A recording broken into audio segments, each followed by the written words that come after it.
Question is, accounting equation is expression of money measurement, business entity, dual aspect concept and matching concept. देखिए accounting equation आप लोगों को ध्यान होगा कि assets equals to capital plus liabilities होता है, तो answer will be dual aspect concept. Prepaid expenses are shown as an assets due to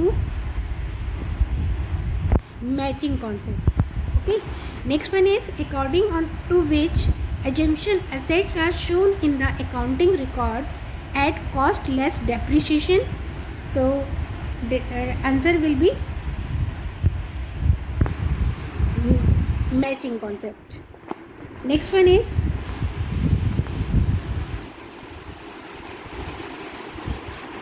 fixed assets are recorded at cost less depreciation, not a realizable value of because of going concern concept. Okay, इसकी detail information अगर आपको चाहिए तो मुझे बताइएगा comment box में.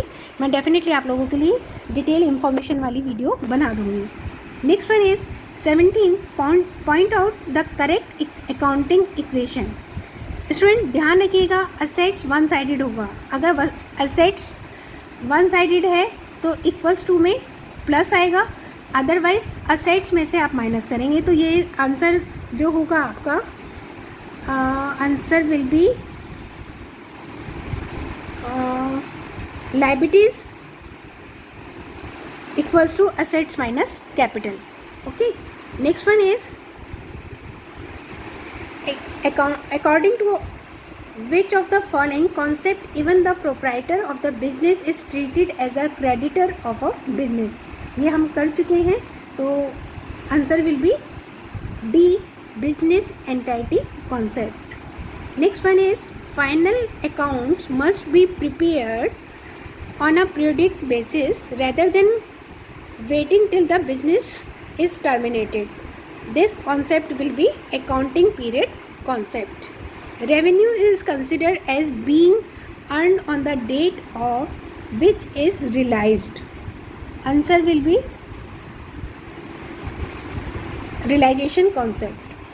Next one is entries in accounting record and data reported in financial statement must be based on objectivity determined evidence. Then answer will be objective evidence concept. कि कोई भी एंट्री अगर आप कर रहे हैं तो उसका प्रॉपर एविडेंस होना चाहिए. जब मैंने आप लोगों को बुक कीपिंग की डेफिनेशन बताई थी तभी मैंने आपको ये बताया था कि फर्स्ट जो प्राइमरी नीड है वो फर्स्ट एविडेंस होना चाहिए. आपके पास कोई डॉक्यूमेंट डेफिनेटली होना चाहिए. The next question will be 22nd है, the concept of conservatism takes into account.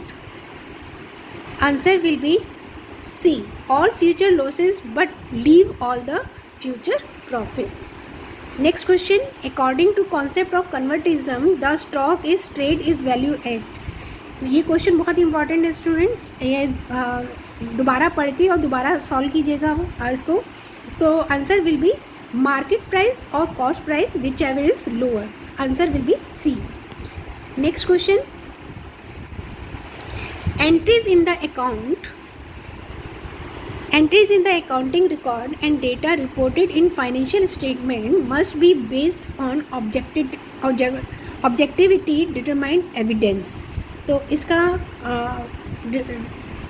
Answer will be convention of full disclosure.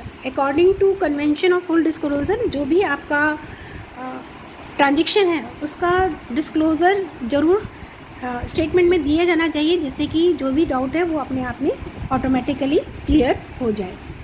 Next question will be revenue is considered to be earn when cash is received, production is done, sale is effected, purchase have done. Answer will be revenue is considered to be earn when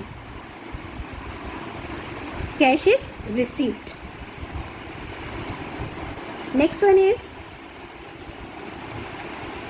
the concept of convertism will have to affect over statement of assets, under statement of assets, under statement of provision bad and doubtful assets डेब्ट, sorry, over statement of stock.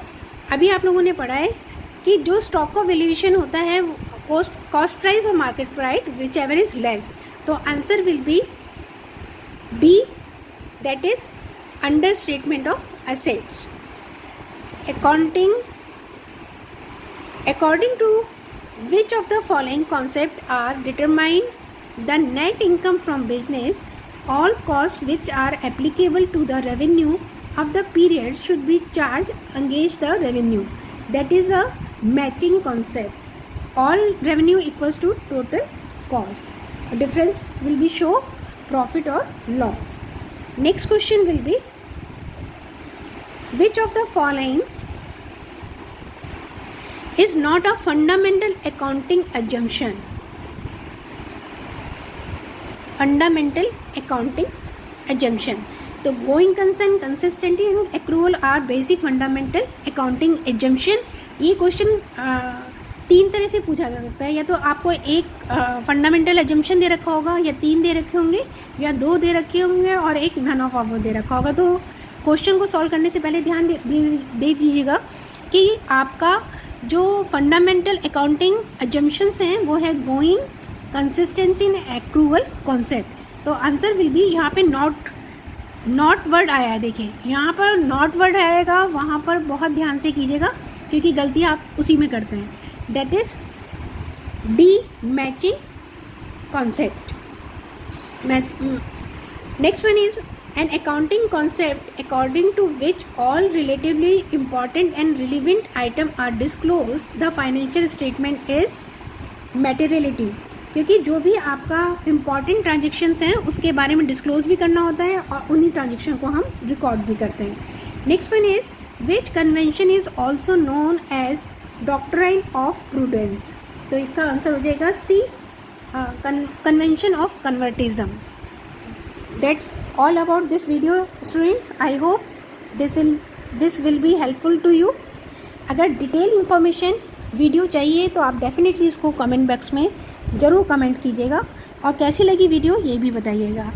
Okay, thank you.